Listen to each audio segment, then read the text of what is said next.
আদিত্য বিৰলা গ্ৰুপৰ পৰা সৰকালে 20 কোটি মৰিগাঁও আৰক্ষীৰ জালত 11 জনকৈ চাইবাৰ অপৰাধী অপৰাধীৰ বিৰুদ্ধে মৰিগাঁও আৰক্ষীৰ বৃহৎ অভিযান মৰিগাঁৱৰ মায়ং ভুৰাগাঁও লাহৰীঘাট আৰু মৰিয়াবাৰীৰ পৰা আটক কৰে 15 জনকৈ যুৱকক আটকাধীন 11 জনৰ বিৰুদ্ধে চাইবাৰ অপৰাধৰ লগত জড়িত থকাৰ তথ্য লাভ কৰিছে আৰক্ষীয়ে জানিব পৰা মতে আদিত্য বিৰলা গ্ৰুপৰ পৰা প্ৰায় 20 কোটি টকা সৰকাইছিল এই চক্ৰটোৱে কোম্পানীটোৰ শীৰ্ষ বিষয়াৰ এটা দলে মৰিগাঁও থানাত দাখিল কৰিছিল এজাহাৰ তাৰ পিছতে মৰিগাঁও আৰক্ষীয়ে অভিযান চলাই আটক কৰে যুৱক কেইজনক অপৰাধীৰ বিৰুদ্ধে অভিযান আমাৰ অব্যাহত আছে আৰু যোৱাকালিও আমি জিলাখনৰ বিভিন্ন প্ৰান্তত বিশেষকৈ মায়ং লাহৰীঘাট মৰিয়াবাৰী ভুৰাগাঁও এইবিলাক এৰিয়াত আমাৰ প্ৰায় 13টা দলে বিভিন্ন স্থানত অভিযান চলাইছিলে আৰু অভিযান চলাই পেলাই আমি প্ৰায় 11 জন আমি আটক কৰিছোঁ সৰ্বমুঠ আমি 15 জন আমি আটক কৰিছোঁ তাৰ পৰা 11 জনৰ বিৰুদ্ধে আমাৰ তথ্য পাতি পাইছোঁ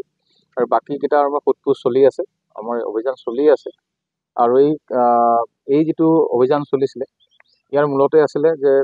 আদিত্য বিৰলা ফাইনেন্স কোম্পানী এটা আছিলে চ' তেওঁলোকৰ কোম্পানীৰ বিভিন্ন ধৰণৰ নথিপত্ৰ জমা দি পেলাই অনলাইন লোন লৈছিলে আৰু আজি প্ৰায় দুসপ্তাহমান আগত মুম্বাইৰ পৰা এটা ছিনিয়ৰ তেওঁলোকৰ অফিচিয়েলছ আহিছিলে আদিত্য বিৰলা কোম্পানীৰ পৰা আহি ইয়াত তেখেতসকলে এখন FIR দাখিল কৰিছিলে আৰু সৰ্বমুঠ তেখেতসকলৰ কোম্পানীয়ে 20 কোটি টকা লোকচান হোৱা বুলি কৈছিলে আৰু তাৰ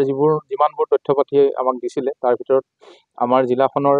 মৰিয়াবাৰী লাহৰীঘাট এইবিলাক এৰিয়াত অন্তৰ্গত বহুত আমি মানুহৰ তথ্য পাতি গোটাইছিলোঁ আৰু আমাৰ তথ্য পাতি আমি চাই আছোঁ তো আমি 11 জনৰ বিৰুদ্ধে আমাৰ বিভিন্ন তথ্য পাতি আমি পালোঁ আৰু তেওঁলোকক আমি এৰেষ্ট কৰিছোঁ এইটো অহাকালি অনাৰেবল কোৰ্টৰ সন্মুখত ফৰৱাৰ্ড কৰিম আৰু বাকী যিকেইটাৰ সোধপোছ চলি আছে আৰু ইতিমধ্যে আমি কৈছোঁ যে আমাৰ মৰিগাঁও পুলিচৰ চাইবাৰ অপৰাধীৰ যিটো অভিযান এইটো আমাৰ চলিও আছে আৰু এইটো চলি থাকিব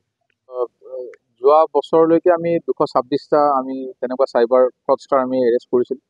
আৰু এই বছৰত এতিয়া 11টা হৈছে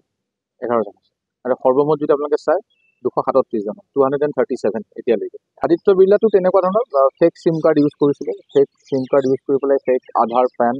বেংকৰ একাউণ্টবিলাক ভুৱাকৈ বনাইছিলে আৰু ঠিক আগৰ দৰে তেওঁলোকৰ গোটেই মডাছ অপাৰেণ্ডি আৰু কি কৈছে লোন লৈছিলে আৰু প্ৰায় 4 লাখ 5 লাখ এজন মানুহে 4টা 5টাকৈ মাৰিছে আৰু চব বাহিৰৰ অসমৰ নহয় বেলেগ বাহিৰৰ মানুহৰ নামত তেওঁলোকে চব নথিপত্ৰ জব্দ কৰিছে নথিপত্ৰ আমি কেইখনমান আধাৰ কাৰ্ড পাইছোঁ অলপ চিম কাৰ্ডো পাইছোঁ ত' সেইখিনি ভেৰিফাই কৰি আছোঁ আৰু কিবা থাকিলে আপোনালোকক আমি ভৱিষ্যতে ক'ম ইছমাইল হুছেইনৰ ৰিপৰ্ট MV Live